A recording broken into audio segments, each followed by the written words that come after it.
ছাড়াও আপনি অ্যাপয়েন্টমেন্ট নিতে পারবেন। শুধুমাত্র আপনার পাসপোর্ট লাগবে। একটা পাসপোর্ট থাকলেই আপনি অ্যাপয়েন্টমেন্ট নিতে পারবেন। If you like my videos, please subscribe, press the bell icon and never miss another update. Hello viewers, welcome to tutorial. এর আগে আমি একটি ভিডিও করেছি যে আমি জার্মানিতে কিভাবে এলাম এবং আমার কত সময় লাগলো এবং টোটাল প্রসেসটা একটা সংক্ষেপে আপনাদের কাছে শেয়ার করেছি যে আমি কোন সময় কি কি করেছি। আমার পুরো জার্মান ভিসা প্রসেসের পুরো টাইমলাইনটা আপনাদের সাথে শেয়ার করেছি এবং এটাও বলেছি যে কাদের এই সময়ে অ্যাপয়েন্টমেন্ট নেওয়া উচিত। যাদের টার্গেট 2026 সালের সামার ধরার বা 2025-এর উইন্টার ধরার, তাদের আসলে এখন কি বলে ওটাকে জার্মান এম্বাসির অ্যাপয়েন্টমেন্ট নেওয়া উচিত। তো আমি আজকে দেখাবো যে জার্মান এম্বাসিতে অ্যাপয়েন্টমেন্ট আপনারা কিভাবে নেবেন। আপনারা দেখতে পাচ্ছেন যে আমি ল্যাপটপ নিয়েই বসেছি। তো ল্যাপটপে আমরা এখন স্ক্রিনে চলে যাব। স্ক্রিনে গিয়ে আপনাদেরকে দেখাবো যে জার্মান এম্বাসিতে আপনারা অ্যাপয়েন্টমেন্ট কিভাবে নেবেন এবং অ্যাপয়েন্টমেন্ট নিতে কি কি লাগে। আসলে অ্যাপয়েন্টমেন্ট নিতে তেমন কিছুই লাগে না। জার্মান এম্বাসি আপনাকে একটা অপশন দিয়ে দিচ্ছে যে আপনি অফার লেটার ছাড়াও আপনি অ্যাপয়েন্টমেন্ট নিতে পারবেন। শুধুমাত্র আপনার পাসপোর্ট লাগবে। একটা পাসপোর্ট থাকলেই আপনি অ্যাপয়েন্টমেন্ট নিতে পারবেন। তো এখন আমি বিস্তারিত স্ক্রিনে চলে যাব, দেখাবো যে আপনারা জার্মান এম্বাসিতে কিভাবে অ্যাপয়েন্টমেন্ট নিতে পারবেন। সো এখানে আপনি গুগলে গিয়ে জার্মান এম্বাসি ঢাকা দিয়ে সার্চ দিলে আপনি এই প্রথম যে ওয়েবসাইটটা ঢাকা.diplo.de, এটাই জার্মান এম্বাসির অফিসিয়াল ওয়েবসাইট। এবং এই বিল্ডিংটা দেখতে পাচ্ছেন, এই বিল্ডিংটাই জার্মান এম্বাসির বিল্ডিং, যেখানে আপনি ইন্টারভিউ দিবেন, পাসপোর্ট কালেক্ট করবেন সবকিছু। তো এই embassy of federal Republic of Germany. তো এখানে যে মেক এ অ্যাপয়েন্টমেন্ট, এখানে আপনি চলে যেতে পারেন ডিরেক্ট। এখানে গেলে ওদের ওয়েবসাইট যে ঢাকা.diplo.de, এটাই আপনার জার্মান এম্বাসির অফিসিয়াল ওয়েবসাইট ঢাকার জন্য। তো মেক এ অ্যাপয়েন্টমেন্ট এই অপশনে এই ট্যাবে চলে আসলাম। তো এইখানে আপনি একটু স্ক্রল ডাউন করলে যে এখানে দেখবেন যে please schedule your appointment, here is our online booking system. তো এটা একটা লিঙ্ক, এই লিঙ্কে চলে যাব। সো এই লিঙ্কে গেলে ও একটা সাবডোমেইনে নিয়ে যাচ্ছে, service2.diplo.de। তো ওই ওয়েবসাইটের একটা সাবডোমেইন এটা। তো এটা আনঅফিশিয়াল কিছু না, এটাই অফিশিয়াল সিস্টেম ওদের অ্যাপয়েন্টমেন্ট নেওয়ার।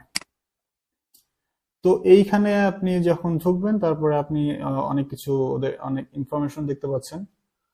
তো আমরা একটু স্ক্রল ডাউন করে দেন এখানে কন্টিনিউ করব। Please continue to book a appointment for visa application now. তো এখানে কন্টিনিউতে চলে গেলাম। কন্টিনিউতে চলে যাওয়ার পরে আমাদেরকে দুইটা অপশন দিচ্ছে এখানে। প্রথমটা family reunion, employment and others. এটা যারা ফ্যামিলি ভিসা যাবে তাদের জন্য স্পেশালি, বা ওয়ার্কিং ভিসায় যাবে তাদের জন্য। আর নিচেরটা যে সেকেন্ড অপশনটা, সেটা student, scholarship holder, PhD and scientist. তো আমরা যেহেতু আমি স্টুডেন্ট ভিসা এসেছি, তো আমি স্টুডেন্ট ভিসাটাই দেখাচ্ছি এবং আমিও আশা করতেছি আমার ভিডিওটা যারা দেখতেছে সবাই ম্যাক্সিমাম স্টুডেন্টই হবে। তো আমি স্টুডেন্টে চলে যাব। Currently, there is a waiting period for a regular bachelor, master student visa appointment for at least বলা মিনিমাম 19 মাসের একটা ওয়েটিং পিরিয়ড, যেটা আমি এর আগের ভিডিওতেও বলেছি আপনাদেরকে যে কারেন্ট সিচুয়েশনটা কি। তো আমার লেগেছিল 19 মাস 14 দিন। এখানে 19 মাস দেখাচ্ছে, অফিসিয়ালি 19 মাস। আমার লেগেছিল 19 মাস 14 দিন পাওয়ার জন্য, অ্যাপয়েন্টমেন্ট পাওয়ার জন্য, শুধুমাত্র অ্যাপয়েন্টমেন্ট পাওয়ার জন্য। 19 মাস 14 দিন পরে কিন্তু আমি ভিসা পাইনি। ভিসা পাইতে আমার 22 মাস 17 দিন লেগেছিল টোটাল প্রসেসটা আর কি। এখানে জাস্ট আপনার একটা অ্যাপয়েন্টমেন্ট নিয়ে রাখবেন, তখন ওরা আপনাকে ওয়েটিং পিরিয়ডে রাখবে, ওয়েটিং লিস্টে রাখবে। আসলে একটা ওয়েটিং লিস্ট আছে ওদের, সময় অনুযায়ী টাইম অনুযায়ী একটা ওয়েটিং লিস্ট আছে। তো আপনার যখন সময় আসবে তখন ওরা আপনাকে একটা মেল করবে এবং ওই মেলে আপনার ডকুমেন্টগুলো সাবমিট করতে বলবে। এই বিষয়গুলো আমি এর আগে ভিডিওতে আলোচনা করেছি। তো আমি জাস্ট এখন ডিরেক্ট হচ্ছে কিভাবে অ্যাপয়েন্টমেন্ট নেবেন সেটাই বলতেছি।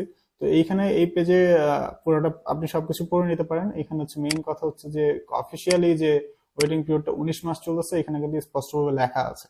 এই একই কথা, এই কথাগুলো বিভিন্ন ক্যাটাগরি গুলো আসলে কোনটা কোন ক্যাটাগরি এগুলো লেখা আছে এখানে বিস্তারিত আপনি সবকিছু পড়ে নিতে পারেন। তারপরে নিউ অ্যাপয়েন্টমেন্টে চলে যাব। নিউ অ্যাপয়েন্টমেন্টে আসার পরে আমরা এখানে হচ্ছে যে আমাদের ইনফরমেশন গুলো, পার্সোনাল ইনফরমেশন সেগুলো হচ্ছে। তো এখানে হচ্ছে লাস্ট নেম। তো ধরলাম যে আমার লাস্ট নেম ABCD, আমার ফার্স্ট নেম সাপোজ MB, একটা ইমেল অ্যাড্রেস দিয়ে দিলাম @gmail.com, অ্যাড্রেসটা আমি লিখে দিচ্ছি gmail.com। তো এটা হচ্ছে আমার ফার্স্ট নেম লাস্ট নেম। আচ্ছা, এখানে হচ্ছে আপনার ফার্স্ট নেম লাস্ট নেম এই দুইটা অবশ্যই আপনার পাসপোর্টে যেভাবে আছে সেভাবেই, মানে এক্সাক্ট পাসপোর্টে যা আছে তাই এখানে দিবেন। আর এই ইমেল অ্যাড্রেসটা অবশ্যই ভালোভাবে চেক করে নেবেন, কারণ আপনার এম্বাসির সাথে সব কমিউনিকেশন এই ইমেল অ্যাড্রেসের থ্রুতেই হবে। তো হচ্ছে এই ইমেল অ্যাড্রেসটা খুবই ভালোভাবে দিবেন, খুবই কেয়ারফুলি দিবেন আর কি। এবং এই ইমেল অ্যাড্রেসটা সবসময় চেক করতে হবে আপনাকে। তো ইমেল অ্যাড্রেসটা খুবই ইম্পর্টেন্ট। তো এইখানে হচ্ছে আপনার পাসপোর্ট নাম্বারটা দিতে হবে। আপনার পাসপোর্টে আপনার পাসপোর্ট নাম্বার দেখে দেখে ভালোভাবে কেয়ারফুলি একদম টাইম নিয়ে করবেন আর কি। তো ধরেন যে আমার পাসপোর্ট নাম্বার হচ্ছে EF78945 সামথিং লাইক দ্যাট। তো এটা হচ্ছে ধরেন যে আমার পাসপোর্ট নাম্বার, একটা পাসপোর্ট নাম্বার দিয়ে দিলাম।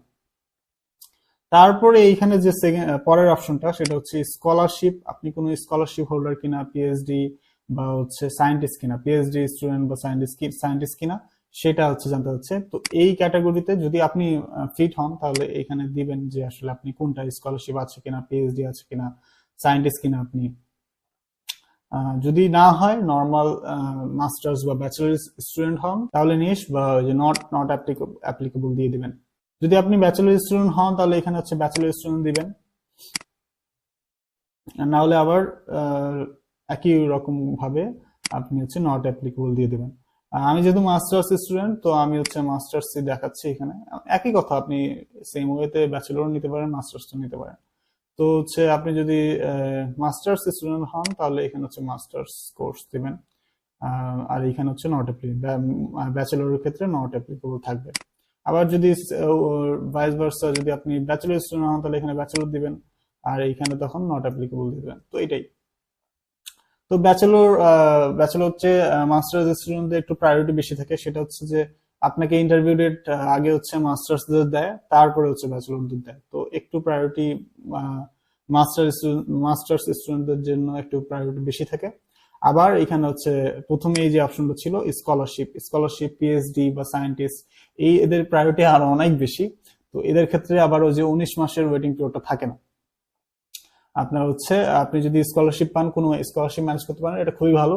আপনি স্কলারশিপ পেলে আপনার হচ্ছে ওয়েটিং পিরিয়ডটা দেখা যাবে 1-2 মাস, বা এক মাসও না, আসলে 1-2 মাসেরও কম সময়ের মধ্যে আপনি ডগ মেইল পেয়ে যাবেন। তো এই মানে আপনি যদি পিএইচডি হোল্ডার হন বা হচ্ছে আপনি স্কলারশিপ যদি কোনো ম্যানেজ করতে পারেন তাহলে এটা সবচেয়ে ভালো, তাহলে আপনি ওয়েটিং পিরিয়ডটা অ্যাভয়েড করতে পারবেন। কিন্তু সাধারণ স্টুডেন্টদের জন্য আপনি হচ্ছে ব্যাচেলর বা মাস্টার্স স্টুডেন্ট হলে আপনাকে 19 মাসের ওয়েটিং পিরিয়ডটা ওয়েট করতেই হবে। 19 মাস লাস্ট যে অপশনটা সেটা কিন্তু খুবই ইম্পর্টেন্ট। মানে এখানে বলতে যাচ্ছে যে আপনার অলরেডি অফার লেটার আছে কিনা, already letter receive, admission letter already আপনার কাছে অফার লেটার আছে কিনা সেটা জানতে হচ্ছে। আপনার যদি থাকে আপনি বলবেন ইয়েস, আপনার যদি না থাকে আপনি বলবেন নো। তো আপনি এখানে নো দিয়ে এই ক্যাপচাটা এখানে টাইপ করে জাস্ট এখানে সাবমিট করে দিলেই, যে এই বাটনে সাবমিট করে দিলেই আপনার হচ্ছে ওদের কাছে ইনফরমেশন চলে যাবে এবং ওরা আপনাকে হচ্ছে একটা মেইল পাঠাবে যে আপনার অ্যাপয়েন্টমেন্ট না হয়েছে, একটা কনফার্মেশন মেইল পাঠাবে এবং ওই কনফার্মেশন মেইলের মধ্যেই আপনার হচ্ছে একটা অ্যাপয়েন্টমেন্ট ক্যান্সেলের জন্য একটা লিঙ্ক দেওয়া থাকবে। তো ওই মেইলটা ভালোভাবে যত্ন করে রেখে দিবেন, কারণ আপনি 19 মাসের পরে মানে ওই মেইল অ্যাড্রেসটা এবং ওই মেইলটা, ওইটা এই দুইটা জিনিস ছাড়া আপনার কাছে আর কিছুই নাই।